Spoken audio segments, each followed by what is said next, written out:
Welcome to today's webinar on agritourism. And again, I am Leslie Scott, founder of Reuseful. And just a little bit about us.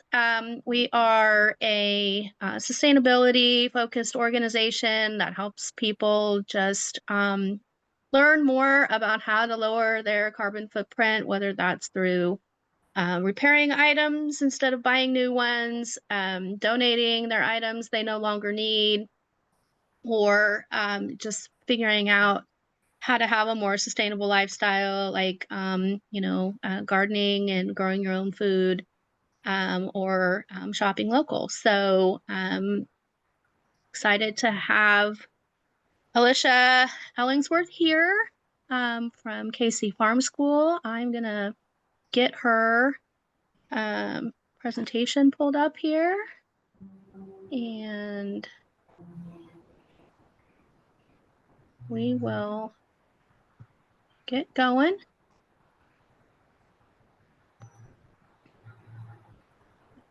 Always a juggle here to share the screen and do the things. So we are going to share.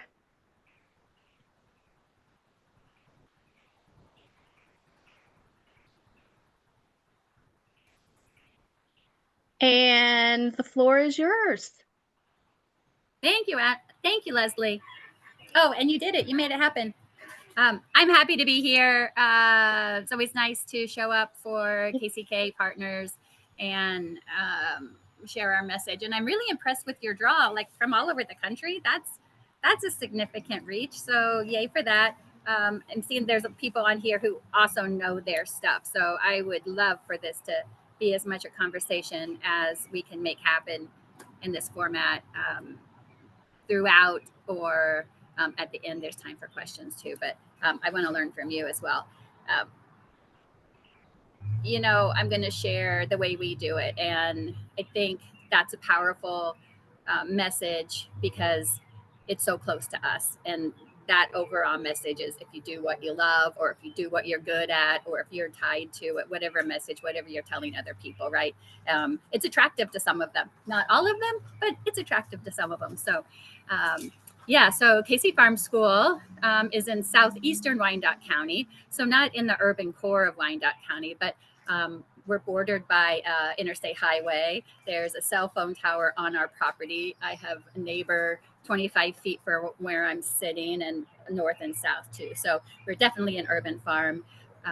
13,000 people visited us last year. So that's a lot of traffic. It's a wonderful thing. It's also a bit challenging sometimes. We're always working with staff to help them just like sort through what's our work, how do we do our work, and how do we be friendly and welcoming to the community. And it turns out it's all of those things, which is a whole nother layer of difficulty, a wonderful difficulty that we love to solve really on a daily basis.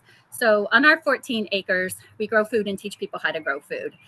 We sit on a historic farm, a 3-acre farm, here on this hilltop in Wyandotte County. It's been farmed for 40 years.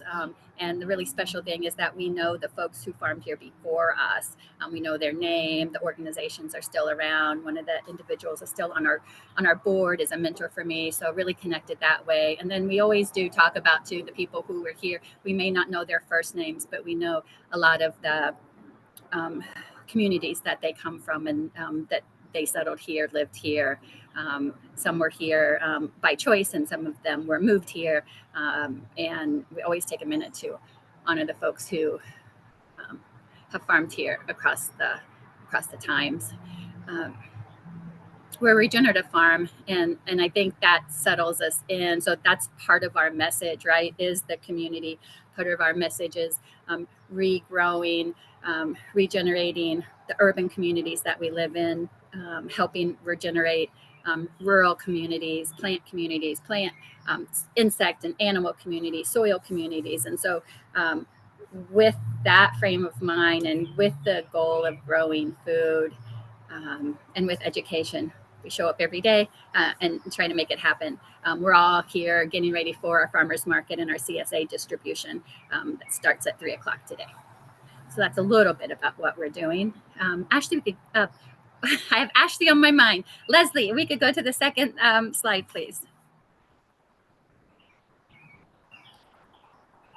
So some of the programs that we talk about, well, our mission is inspiring people of all ages, ancestries, and abilities on farm hands-on, and that's central to our messaging. We'll talk about that a little bit later. Helping folks connect to land and soil, food, community, and opportunity. Being a farmer of 20 years, I am absolutely convinced that agriculture, growing and sharing food together is one of the solutions that's going to get us out of these troubled times. And so we try and offer the opportunity to all the folks, anybody who might come.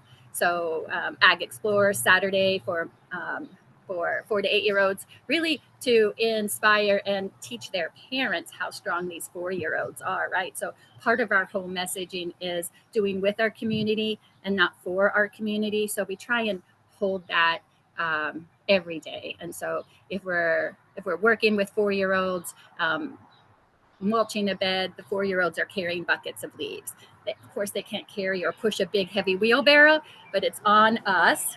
It's on us, the educators, or it's on us, the folks who do the agritourism, right? To make the work that we do not only attractive, but approachable and accessible to the community that we serve. And so you can see the other programs that we have. And each of these programs, everything that we do has come from the community. We do an annual survey. We trade spring plant starts with the time to complete the survey. And I think that also, it helps build trust and it helps build rapport, but it's also honoring folks for the time and the information that they're giving us. And then from there, we're able to build the next program or refine and deepen the quality of the programs that we have. Okay, next slide, please. So I've been, oh, what's wrong with my photo? Sorry about that. Thinking about agritourism, it's actually something that we've just recently started. It's a term we just started recently using. Like I said, we grow food and welcome people onto the farm and grow food with them. But then as we have added a community garden and with our farmers market on site, and we're realizing, oh, this is an agritourism site. And we don't necessarily look like the pumpkin patches or the corn mazes, the roadside stands, but I'm really convinced that that's the lunch bill. It's lunchtime if anybody can hear it. I'm convinced that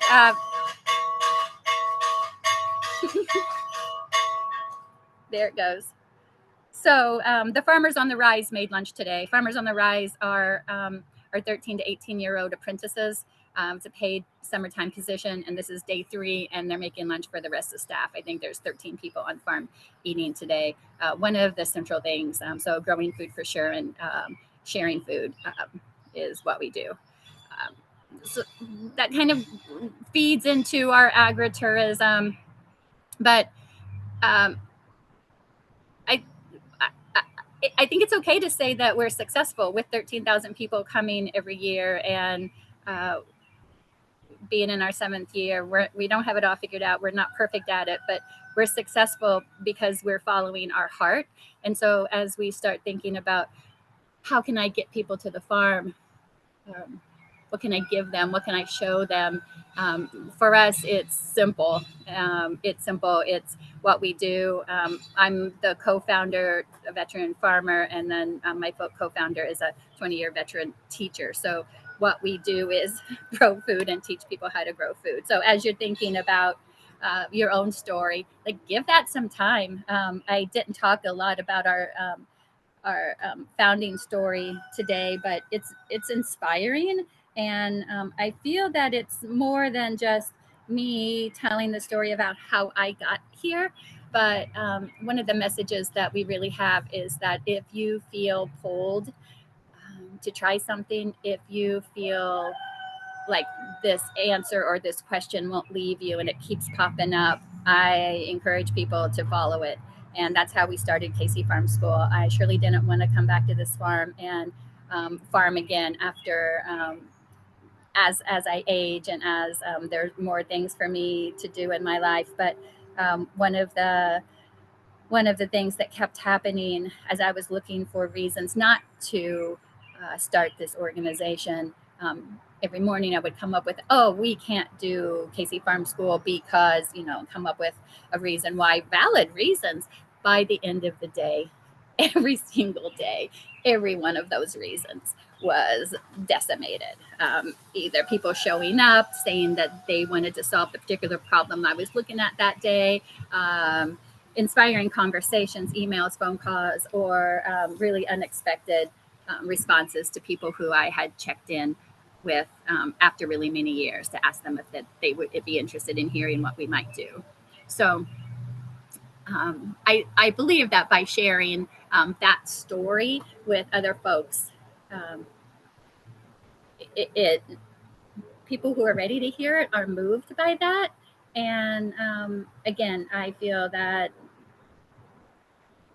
the authenticness of our lives comes from following our hearts and doing what we're good at. And the more time we put into something, the better we get at it. And I think it's all really for this little girl, Fran, who's sitting down in that bottom right corner. She and her mom come to our farmers market, and she's thrilled to help out in any way that she can. And so as we're thinking about what agritourism is, I really believe it's a way to engage with the community and give the community a place to be and explore and celebrate and fall down and get back up and try again. Okay, next slide, please. And so the title is Agritourism Done Right. And as I think about that, I think it must have something to do with our mission and the message that we send, and then even marketing. And I've come to realize this term marketing is not a dirty word at all, right? It's a way of sharing what we have so that other people can find us. And so this photo is from Farm Fest in 2021. So it's an event that we do every year for the community. Last year, 1,000 people gathered on Common Ground. Common Ground is our 11-acre addition adjacent to our original historic farm that we have added a community garden to, some incubator plots, a high tunnel. We'll have a wash pack, and a bike maze is being constructed right now. It's where a farmer's market is, and it's where we hold Farm Fest. And so if we think about our mission to inspire people of all ages and so on, right, we want to provide opportunity for all those ages. What our message is bright, happy, inviting, welcoming, inclusive, accessible. And so I think this photo can kind of demonstrate that. And then marketing, of course, Common Ground is a popular term, popular name for things these days, and I really kind of love it. I was on a call a while back, and someone made the comment that there's so much common ground now. There's so many people called Common Ground, or there's so many common. Yeah, thank goodness there is. I think it's a way that we can identify friends from afar and start moving in the same direction. Realize we're not alone. So the next slide, please. So we'll talk a little bit more about our mission. And so talk about our mission or your mission, what that might be. Again, I think following your heart, chewing on it, spitting it out, starting again. I'll say that we just changed our mission just this past year from empower to inspired. So this original mission has stayed the same for 7 years, with the exception of changing one word to another. And there was a lot of conversation really around changing that word. Empower felt a little bit like doing to people instead of lifting them up and inspiring them, giving the opportunity to say what they want. And so that was an important shift for us to make.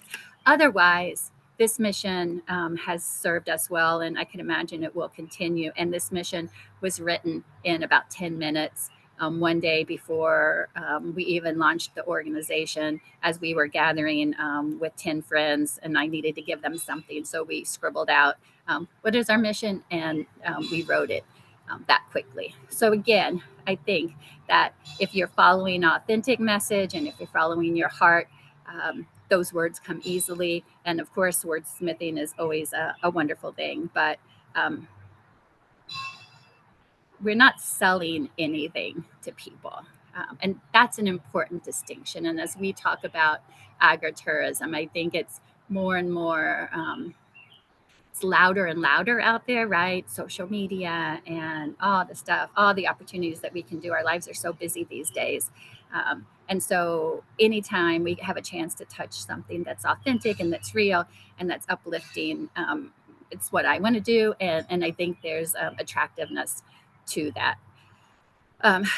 And then if we're thinking about agritourism too, all that authenticity is an important thing. But if you don't have some catchy messages or taglines, then I think too, sometimes as good as our opportunities that we're offering could be, they also can just get lost in the loud. And so on-farm hands-on was something very early important to us. It's not the easiest thing to say, but trust me, the more often you say it, it starts flowing. And it's okay with me that it's not easy to say, because it makes saying it and thinking about it happen at the same time and make that intentional. And that's exactly like we are on farm hands-on. We don't watch videos.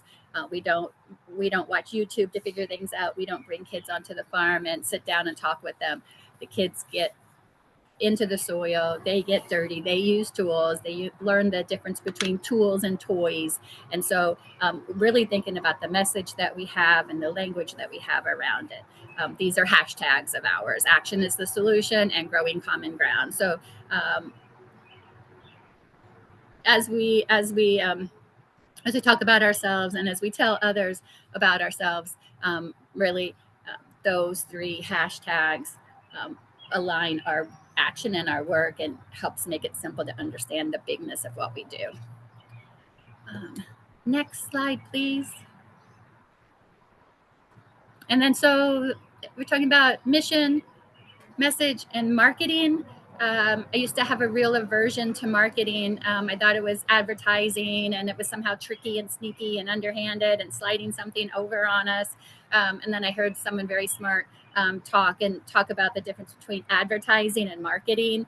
And that's when it started settling in okay with me, that marketing is this telling our story to people who are already interested. So it's kind of like driving around and knocking on doors and knocking on neighbors' doors, rather than broadcasting on ABC News or something bigger like that. So it's more focused and it's more personal, I would say. We use social media, so we use Facebook and Instagram a lot.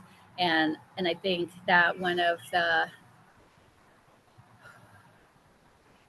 developing that what's it called, thick skin, is part of what helps, but then also holding on to that thick skin while we're listening very intently, listening to what the questions on social media are, listening to the comments, who are making the comments, who's following us.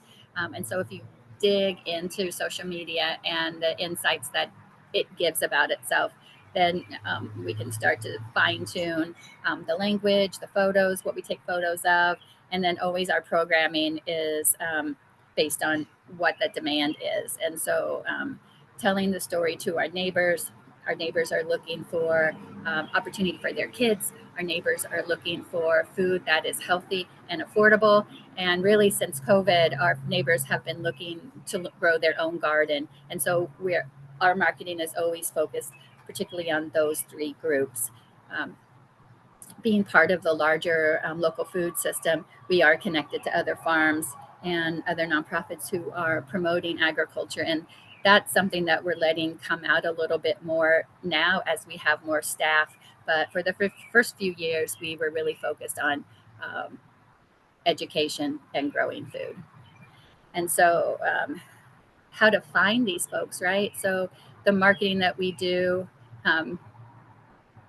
brings people, and then conversations start from there. So it's the idea of asking questions, of asking what if, what might be, just being in that stance of curiosity and looking to see what might grow from a particular conversation that we're having. So the bicycle training, we've had bicycles on the farm for 3 or 4 years, and we never fully utilized them. And then last summer, a market customer started coming, and we started conversation. And over many weeks, we learned that he leads this group called Donner Dag. It's a youth cyclocross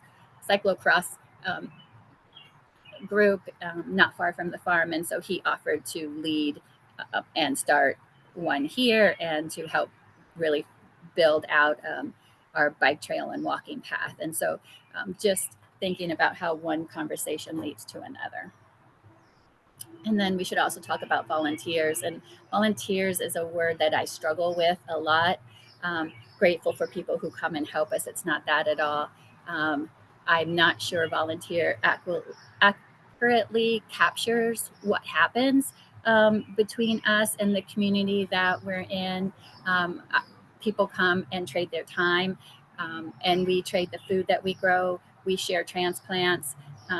We really believe in this abundance model that when we all share what we have, we can all have what we need. And so while we accept folks to volunteer, of course, a farm needs volunteers. We also believe what we are offering back to the community is as valuable as the time that they are giving. And that also, we've learned that over the years, that when we have this barter relationship and operating in abundance, each of us, we all go away feeling that we've gotten the better deal, that we have really made out on this trade. And that's when I know that it's a good one, right? When when we are able to freely share what we have, and then what comes back to us is exactly what we need. So I talk about this so often, it just flows, and I think though that to be that in tune and in touch with our mission and the messaging that we have, marketing is the next simple step. In fact, I sometimes worry about going too far to this woo woo or gushy gushy language, because I don't want to scare people off. And I think a big worry I have is that folks won't take us seriously as farmers, or really take us seriously as an organization, because we go too deep that direction. And the truth is, the organization has been built on reciprocity, am I saying it right? And abundance.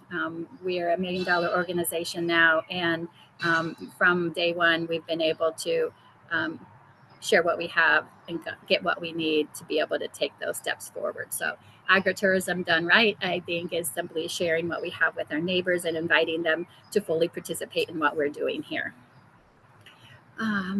Let's see, is there another slide? I think we're going to talk a little bit about making it accessible and making the farm welcoming. So I talked about how much is going on here every day, and this little building that we have that houses our staff kitchen and offices and vegetable processing space and walk-in cooler and all the rest. Can feel intimidating, overwhelming if someone comes for the first time. So, you know, meeting folks where they are and welcoming them in. One of the things I find myself sharing with a first-time visitor when they walk into this blue house is, feel at home. No one lives here.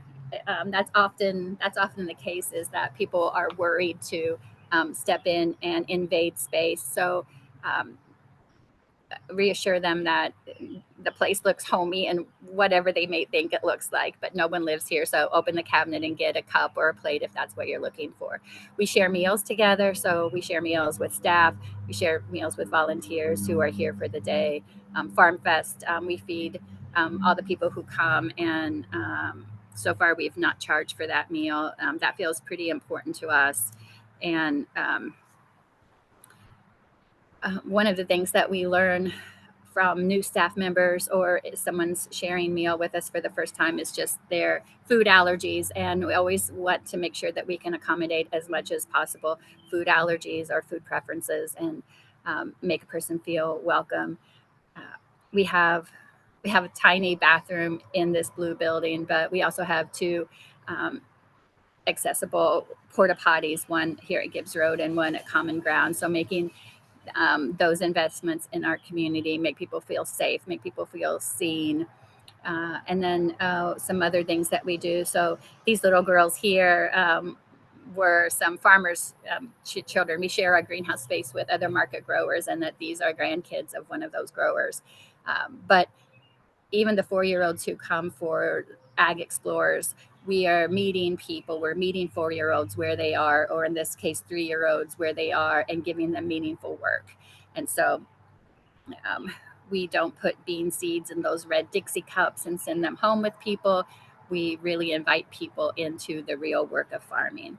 And I think it's a lot like raising kids. It's the kids grow and change naturally. It's not them that has to get smarter. It's the adult, it's their grown up who has to get ahead of the game and provide this setting from where that they can be safe, where they experience the world, and where they feel like they have some kind of influence on the world. And so we're really thinking about how we can meet our visitors, what their needs and their skills, their abilities are, and how we can provide an opportunity that's authentic and fun for them. And I lost my train of thought for a minute.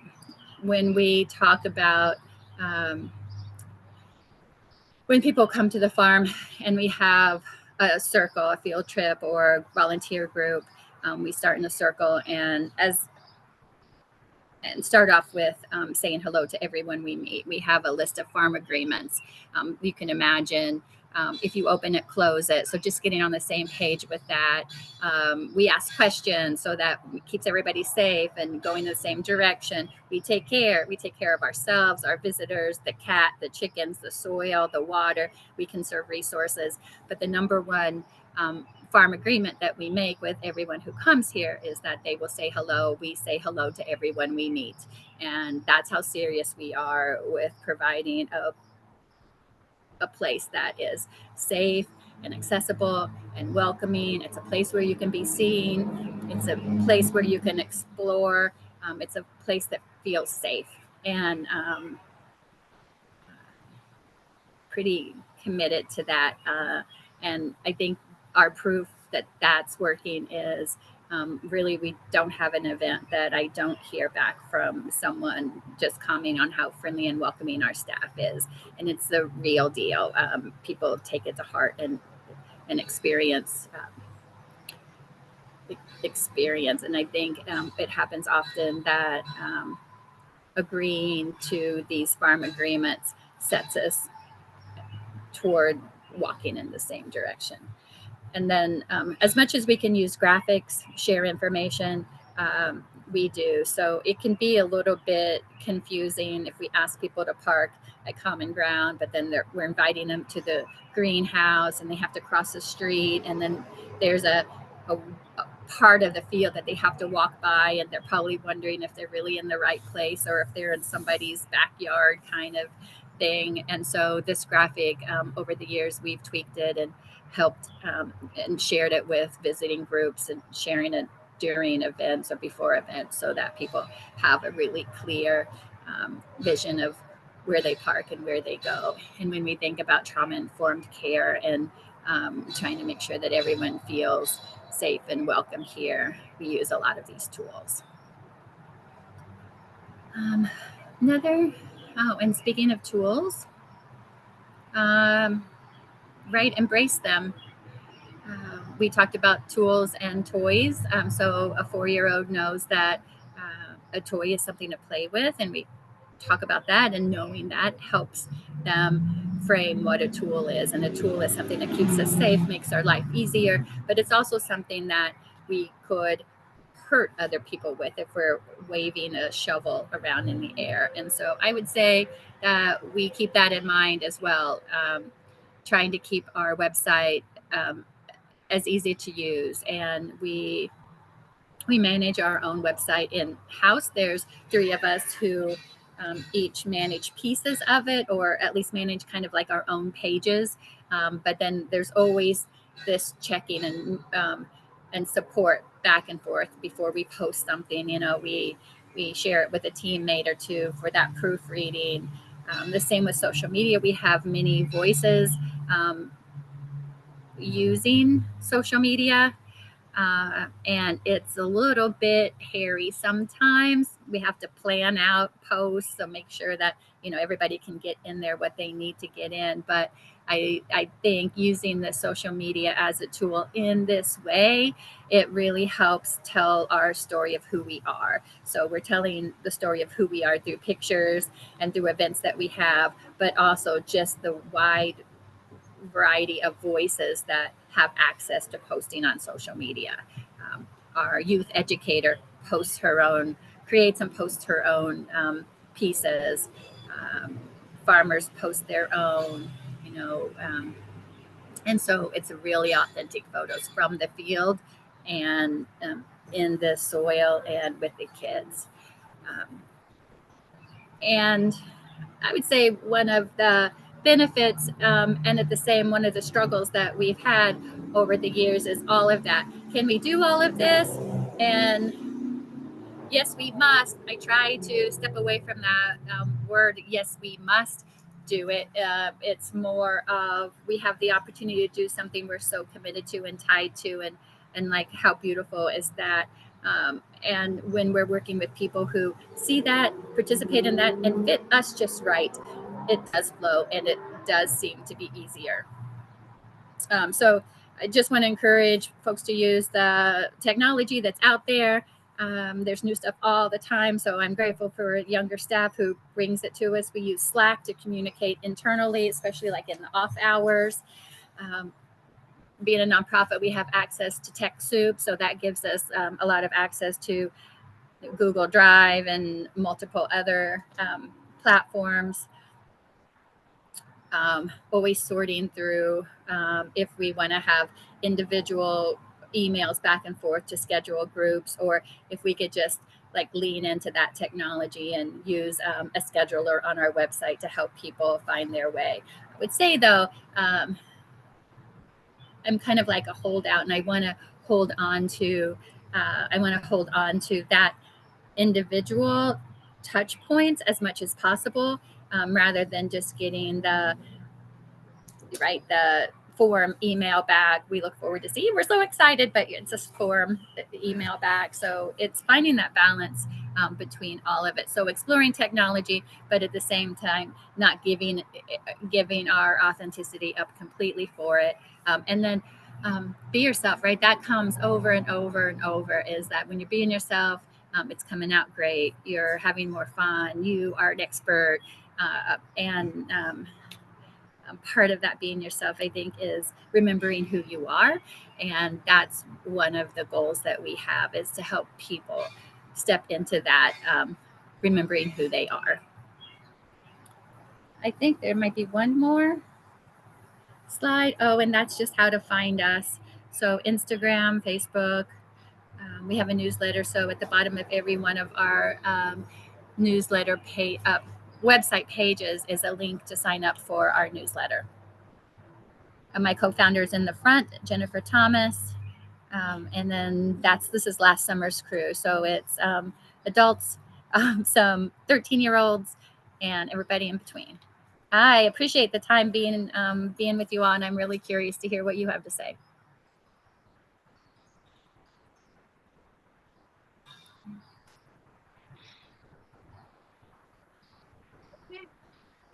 All right. Thank you so much. That was amazing. I just want to sort of reiterate some of the things that you said. First of all, I am a proud Wyandotte County resident, and also participant of Let's Grow Wyandotte, and just really appreciate that program so much. So thank you for having it and giving us that resource. And also just one of the things that I've found to be really unique and special about the experiences on your farm is that if there's someone else there who you're interacting with, you make sure that you introduce us, right? Like it's not just like, hold on, I'll be with you in a minute, and then you come over and talk to me. It's you make it like you build that community on the spot. And I think that that's just a really special attribute to your approach and philosophy. And I really appreciate that. I don't know, I guess I'll call it like a worldview because there's just so much there's so much in common that we all have, but we don't know until we get to talking, and you all facilitate those conversations. And I really find that to be not only enjoyable, but potentially very productive for us as well, just to learn more about who's coming to the farm and who we should know and engage with. So always feel welcome, always feel just instantly plugged into a community when I step foot on your farm. So thank you for all that. Thank you Um, for those kind words. That's so yeah, sweet. of course, of course. So at this point, just curious if anybody has any questions or comments that they might want to make for Alicia.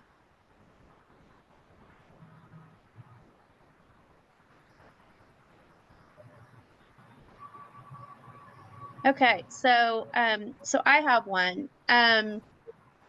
I really related to your like founder story about how it's like, oh, we can't do that. It's gonna be too big. It's gonna be too hard. It's like we don't have the resources. We don't have the how.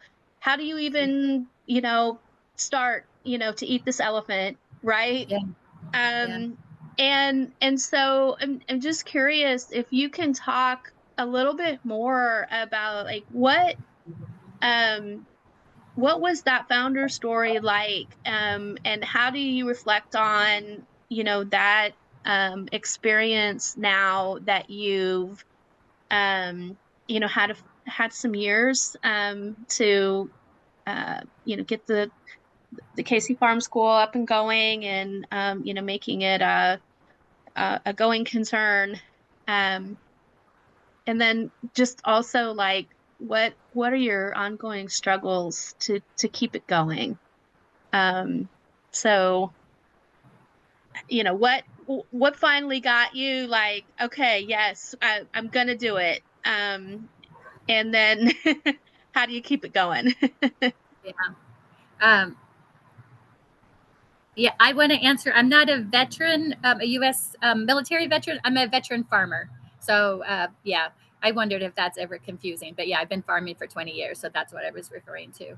I look back after 7 years, Leslie, and it's like, thank goodness we did this. Like, that's the biggest thing. And I think that was something in as everything was unfolding, like toward the positive, toward making it happen, that feeling started emerging as like, if I don't do this, like what will I have missed? What would not have happened? Where would my life be? And I like change. I like excitement. So it was not a big leap to do it, but you're absolutely right. We had nothing. I had a full-time job in addition to this, and that's what allowed us to launch Casey Farm School.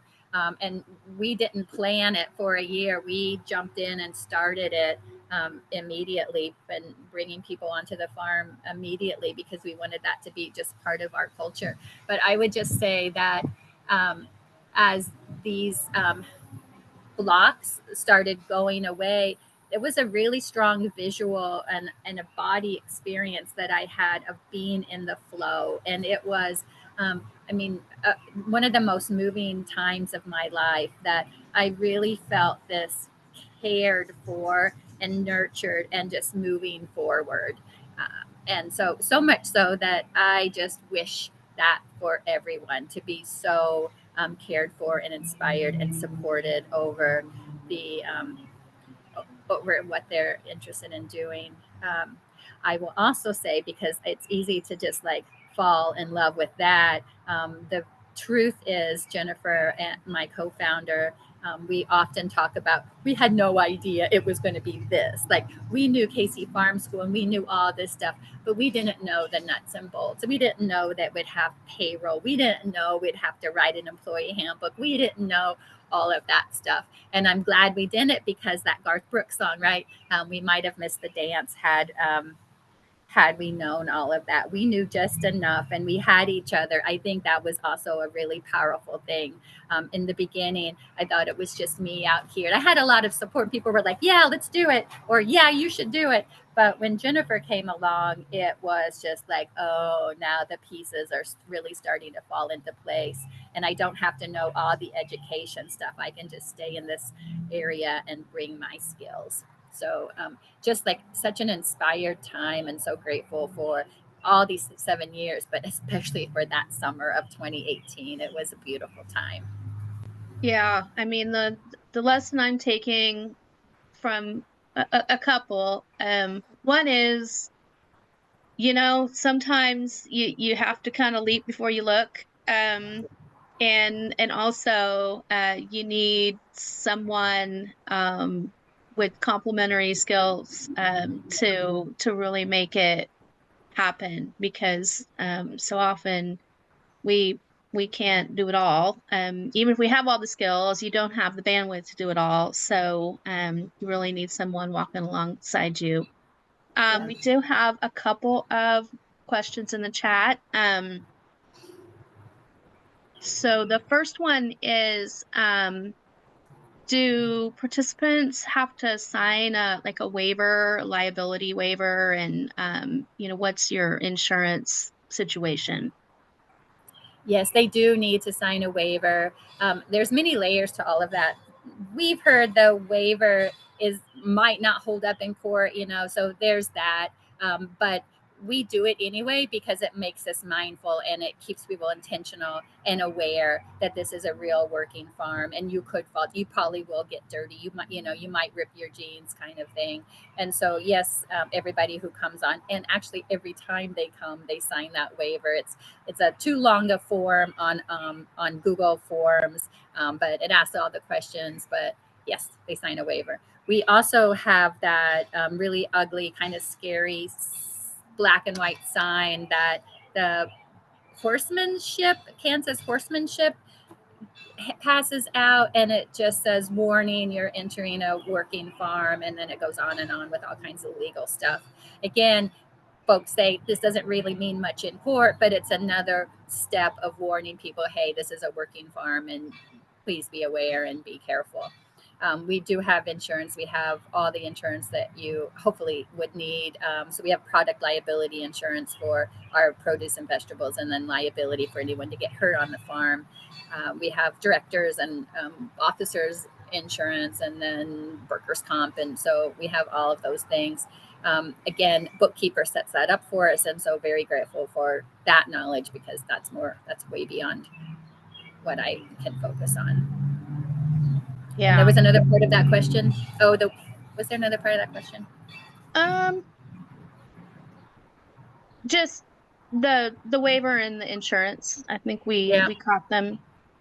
yeah. And then Adastra Farms has a question about zoning. Did you run into any zoning issues when as you started doing events, or even when you started your farm? Like you said, it's in the middle of a residential area, really. So do you Yeah. have any issues there? So I'll say we are so grateful for our neighbors. We have good relationships with all of them, and some have been easy and have come easy, and some have taken time to build. We probably don't share as many vegetables as we could, but we share vegetables with neighbors, eggs with neighbors, Facebook friends with neighbors. So we stay in touch that way too. I think that goes a long way of them being informed about what we do. As we get busier, I do worry, especially on Wednesday nights.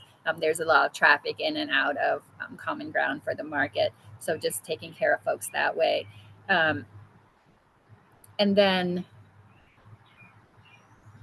when we first, so this 3-acre Gibbs Road farm was operated under a special use permit for 20 years. And that's something that I think you have to renew every 3 years. And that gets expensive and burdensome. So we just went after changing the zone. So our farm is zoned ag now. And then the 11 acres common ground also is newly zoned ag. And so that allows us to have animals. It allows us to have events and add uh, structures without having a house on the property. And yeah, so we've gotten block party permits a few times. We're really careful with how often we ask for block parties and close the road out in front or in between the two sites, just knowing that that's not really a favorite of the neighbors. So that's something that we think about a lot, is how we can maintain relationship.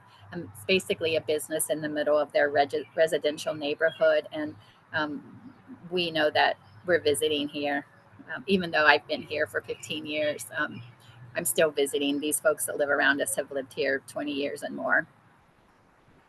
Yeah, there's another farm on the Missouri side that's had some challenges with zoning, and I don't know a lot of inside information, but it kind of felt like they saw a property, they saw an opportunity, they kind of showed up and just sort of started their farm.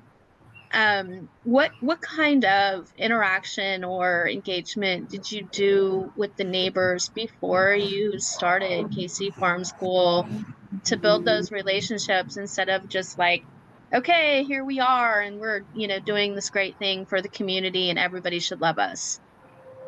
Yeah. Uh, Well, I think I say we kind of had an easy start because I know this land well. I was here as the farmer before we started KC Farm School. There was like a gap of 3 years between when I farmed here and when we started KC Farm School. So I knew the land and I knew the neighbors because they've been here for a long while.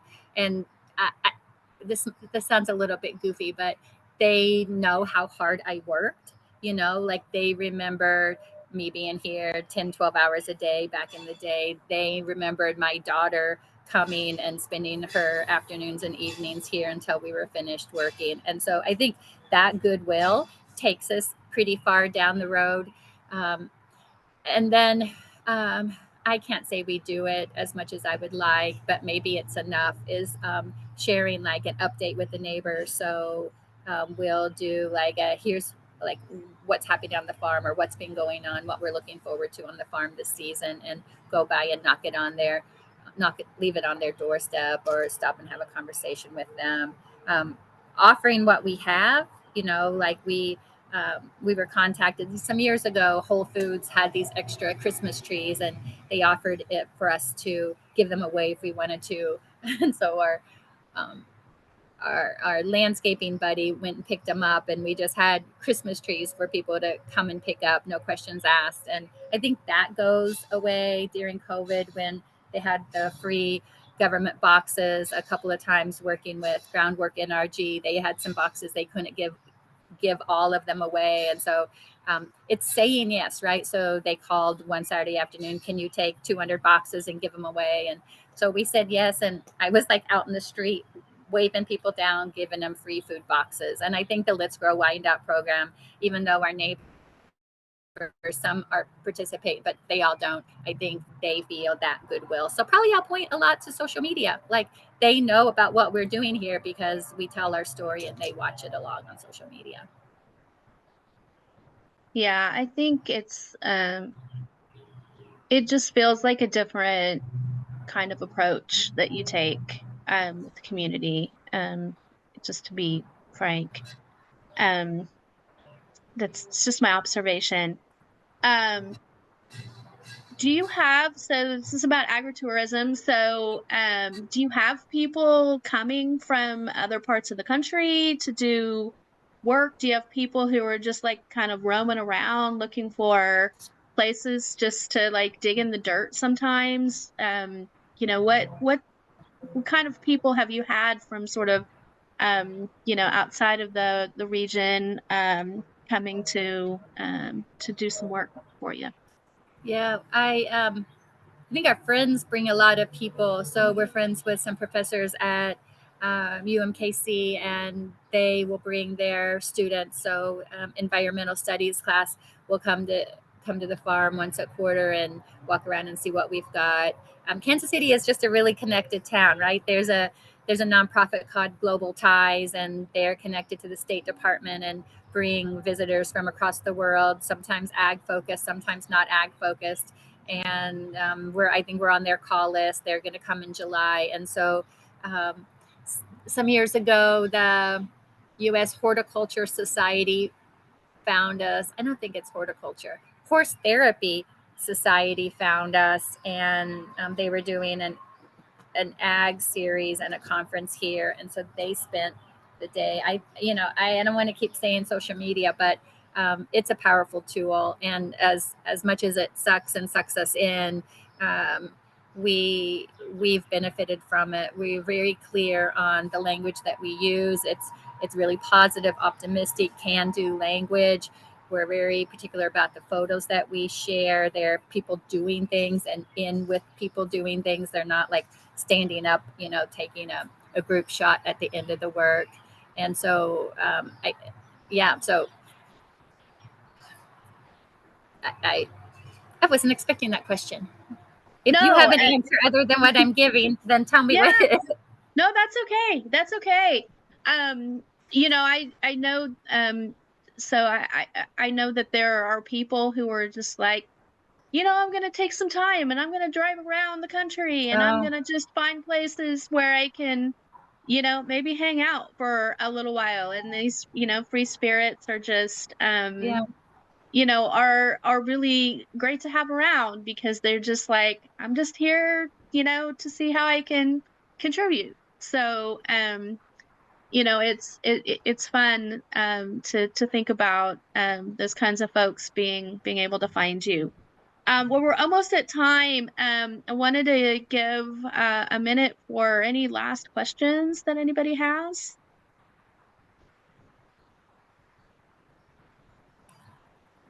All I would right. love to get connected to the folks here if they would send a friend request. I would love it, or an email. It was on the slide. It's always looking to be Yeah. connected and to hear more about what other people are doing. Yeah, yeah, absolutely. So I will when we send the recording and your slides out, I will make sure that we include your email address in that, even though it's in the slides, but just to make sure that um, others can engage with you because I think that it would be interesting to have this, and maybe there is like a bigger community of community farmer, like it just feels like there's a lot to learn from one another. And also, if there were a map of you, somebody could take, Yeah. a few months in the summertime and bop around the country and just help out here and there, which could be really fun. I'm too old and out of shape to do it, but it sounds like a really good time. Um, so thanks again, Alicia, for being here. It's just been super fun to hear more about the inner workings of KC Farm School and yeah, a map of community farms that accept volunteers. We should get on that. Yeah. Uh, there are a couple maps. I'll dive a little bit deeper Okay. into those maps. There are a couple that exist. Well, and then Cultivate KC has the farm tour this weekend. And so if you Yeah. want to see the local farms, there's 14 of us on the farm tour. It's cultivatekc.org to find out about tickets. There you go for our local folks Yeah. or anyone who wants to jump on a plane between now and then. Yeah, come see us. Oh yeah, stop by for sure if you're ever going through town. Kansas City is easy to find. It is. It is. All right. Well, we're up to the top of the hour here in a minute, literally, and so want to thank everybody for being here, and we will be doing an introduction to Victory Gardens at our next one. Nice. Ashley Meek's going to talk about her Victory Gardens project, so that should be really interesting to learn about how to revive those. They were around during World War II. So I'm really interested in that topic and how we can help. Okay, so I often struggle with the fear of how mission-based marketing and business models can come off as woo-woo because it's so exciting to see the synergy working and you want to share. Thank you for acknowledging it. It's great to hear once in a while because um, I'm not sure. I think it cut off, but that was from Diana. So Thank yeah. you. Yeah. All right. Well, thanks again, everyone, and we will see you in a few weeks. Have a great Thank you, day. Leslie. Bye, guys. Bye.